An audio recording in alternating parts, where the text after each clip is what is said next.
केंद्रीय बजट पर प्रतिक्रिया देते हुए पूर्व मंत्री जीतू पटवारी ने कहा कि कोरोना के बाद केंद्र सरकार का बजट और मोदी सरकार के 7वें बजट में दिशा और दशा गायब है। देश में ईंधन के दाम 100 के पार चले गए हैं। सरकार ने एक्साइज ड्यूटी कम करना चाहिए थी। आज आम जनता को राहत मिलनी चाहिए थी, पर नहीं मिली। 60 साल को लेकर कांग्रेस सरकार से सवाल पूछने वालों ने अब 6 साल में ही महंगाई डबल कर दी है। जीतू पटवारी ने कहा कि कोरोना के समय में सरकार 27 लाख करोड़ बांटे, किसी को मिले हो तो आज का बजट सही है, नहीं तो सरकार आंखों में मिर्ची झोंक रही है। मोदी जी अब बंगाल में सड़कों के नाम पर बड़ी घोषणा कर रहे हैं।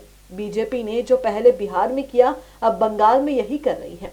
सरकार LIC को बेचने की तैयारी कर रही है। इन 6 साल में केंद्र सरकार की आर्थिक दिशा बिगड़ गई है। वहीं पटवारी ने दिल्ली में किसान आंदोलन को लेकर कहा कि पत्रकारों को जेल भेजने का काम सरकार कर रही है। वहीं मध्य प्रदेश में कांग्रेस का कमजोर विरोध दिखने पर बोलते हुए पटवारी ने कहा कि मुखर विपक्ष का साथ मीडिया को भी देना होगा। पार्टी का विरोध थोड़ा कमजोर हो पर मीडिया का साथ मिलता तो मुखरता से दिखता है। पटवारी ने माना कि पार्टी को और जमीन पर लड़ने की जरूरत है।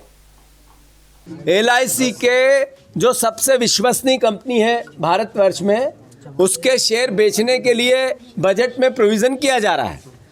विनिवेश के नाम पर सरकारी संपत्तियों को बेचकर धन कमाने के नाम पर 1,76,000 करोड़ रुपए का प्रोविज़न बजट में रखा। इसका मतलब है देश की संपत्तियां बेच रहे हैं। उन्होंने कहा कि 3 साल तक 6 साल का जो प्रोविज़न पहले इनकम टैक्स की कार्रवाइयों पे था वो 3 साल कर दिया। इसका मतलब है कि 3 साल घटा दिया, टैक्स चोरों को छूट दे दी। ये ना सूट बूट की सरकार, जो हम कह रहे थे सत्य हो रहा है।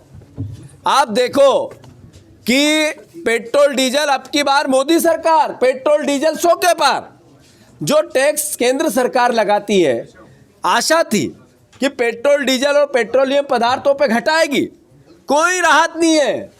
किसानों को झुंझुना, मीठी गोली। एक तरह से किसान आंदोलन को कैसे हम निस्तनाबूद करें उसकी बातें, पर किसानों के हितों में एक शब्द नहीं पूरे बजट में। ये नरेंद्र मोदी जी ने कहा था कि $5 ट्रिलियन की अर्थव्यवस्था करूंगा, 2 करोड़ रोजगार दूंगा, डबल डिजिट अर्थव्यवस्था करूंगा। वो सारी बातें 0 बटा सन्नाटा है। मैं मानता हूं कि मनमोहन सिंह जी जो बजट 2013-14 में देके गए थे, उस बजट से छोटा बजट साल दर साल भारतीय जनता पार्टी कर रही है। देश की संपत्तियां बेच के, बाप दादा की संपत्तियां बेच के देश चला रही, घर चला रही है। और ये 1 साल नहीं हो रहा, लगातार 7 साल हो रहा है। अब आशा नहीं है देश को कि नरेंद्र मोदी जी अर्थव्यवस्था के पार्ट पे इस देश को पटरी पे ला सकते हैं। अब नरेंद्र मोदी जी जब जाएंगे तभी अर्थव्यवस्था अच्छी हो सकती है। नरेंद्र मोदी के रहते अर्थव्यवस्था अच्छी नहीं हो सकती।